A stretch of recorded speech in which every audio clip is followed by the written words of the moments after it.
Comme tu l'as mentionné, les entreprises sont les premières visées par ce texte de la taxonomie.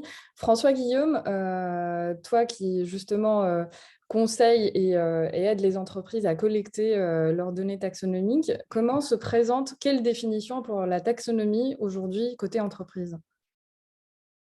Merci beaucoup, Mariam. Mais ce qu'on remarque chez Greenomie, c'est que face à ces enjeux réglementaires, donc de conformité, euh, les entreprises passent de plus en plus de la phase du quoi à la phase du comment.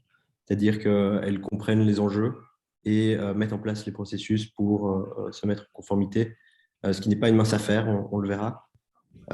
Et donc, par rapport aux premières obligations qui sont entrées en vigueur le 1er janvier de cette année, les premiers rapports donc sur l'éligibilité, limité à l'éligibilité pour le moment, montrent ben voilà, que c'est le cas. C'est vu non seulement comme un enjeu réglementaire, mais également comme un levier de transition vers la neutralité carbone d'ici 2050, appelée de ses voeux par l'Union européenne.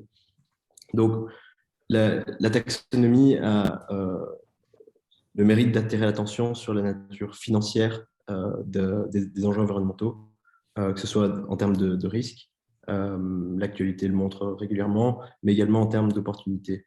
Beaucoup d'entreprises à qui on parle accueillent la taxonomie comme une opportunité d'envoyer un signal au marché, ce qui leur permet de valoriser les efforts qu'ils ont mis en place, aussi les efforts à venir par le biais du KPI CAPEX, et ainsi de saisir cette opportunité de financer leur transition auprès des banques et des investisseurs. Et donc, on sort un peu de l'idée de la pure compliance et également de l'idée d'une liste noire qui s'appliquerait aux entreprises, mais on voit ça plutôt comme un outil de transition. Alors, il y a quand même une obligation qui s'applique, Mehdi et Axel, on en parlait, mais il y a aussi voilà, d'autres enjeux qui poussent à une conscientisation. Les accusations de greenwashing en sont une également.